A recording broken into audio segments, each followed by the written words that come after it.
ครับสบายดีหมดทุกคนเนาะวันนี้มาพบกับสองมิกสองพาเซนนะวันนี้เฮาสิเมื่อหน้าเนาะพี่น้องย่างเมื่อเนาะกำลังย่างเมื่อหน้า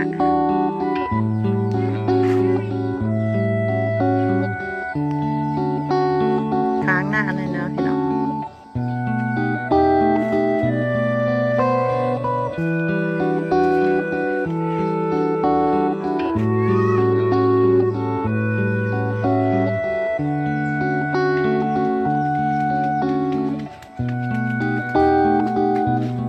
ทำหน้าย่างเมื่อหน้าเนาะพี่น้อง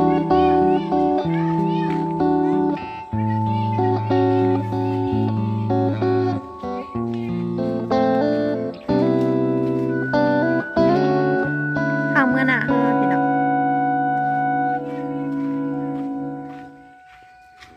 เพื่อนขังหน้า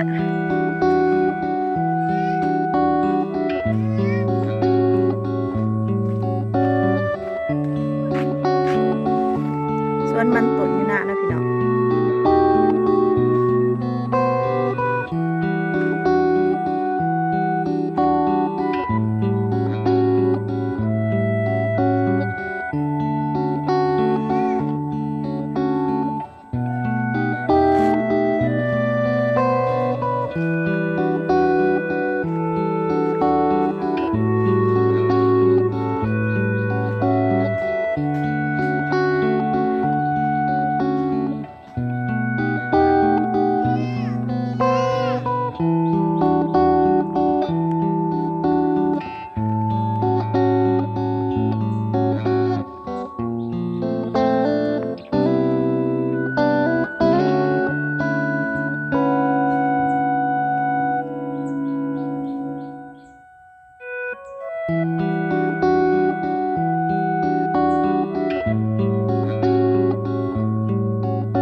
ศาสตร์บ้านเฮางามเนาะพี่น้องมันย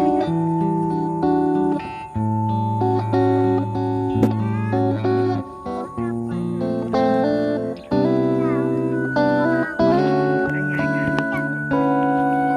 จะมีแต่โซตัวนี้ทางนี้ลำก่อนเนาะเป็นห่วงเหลืองนะเนาะเนี่ยไก่สู้กันตัวนี้ให้นี่ไก่สู้กันเนาะลำก่อน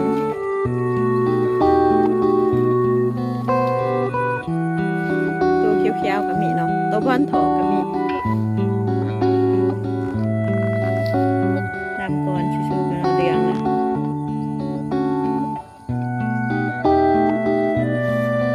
ง่ายๆเนาะเขา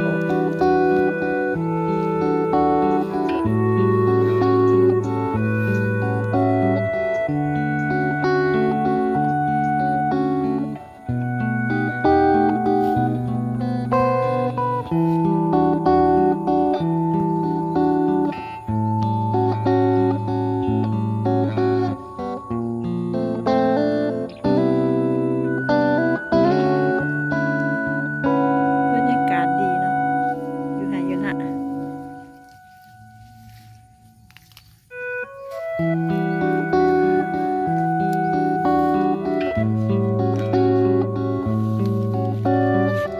เขาขอบกันเลยเนาะ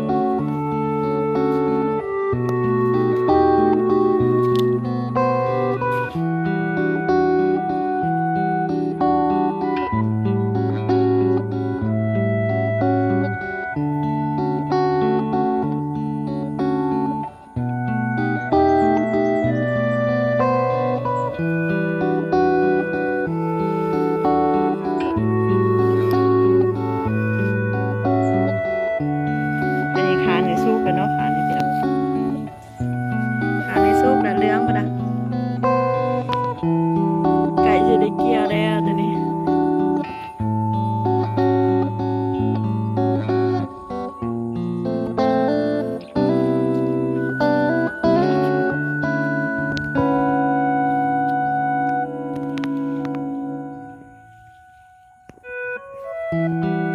ยังได้อยู่มากเลย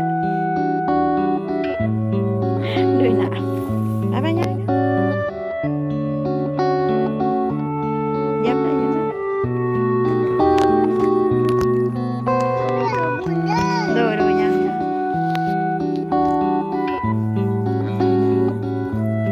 เย็บยัง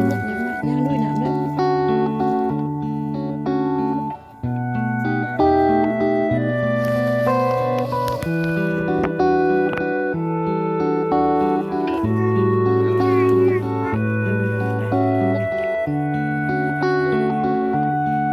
งานที่ดูงาน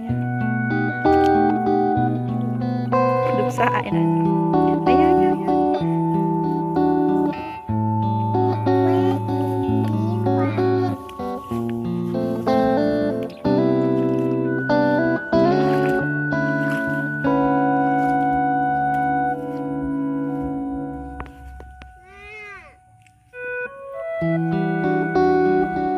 ถังน้ำเนาะ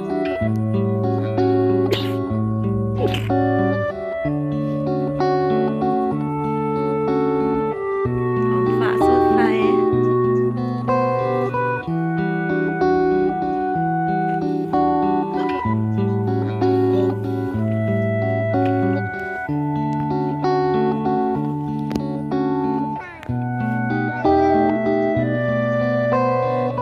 ทางนี้ยังเขียวอยู่เนาะลำน้ำลังทางนี้หาหนามเนาะ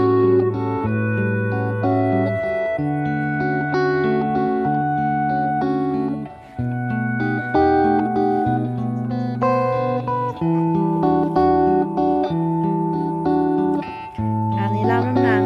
เขียวยังบนถอกทางนี้บนถอกเขียวอยู่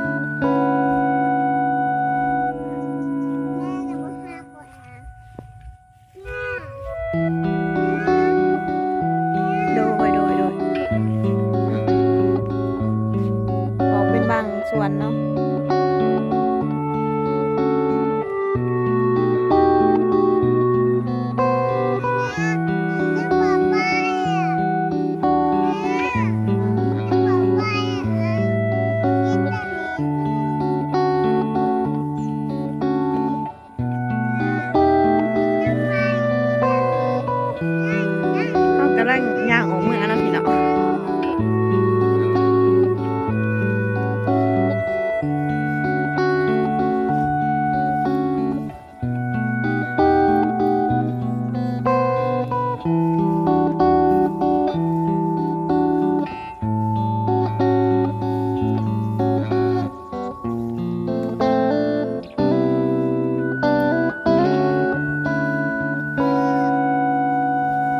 ฟันถอกนะลามน้ำหลัง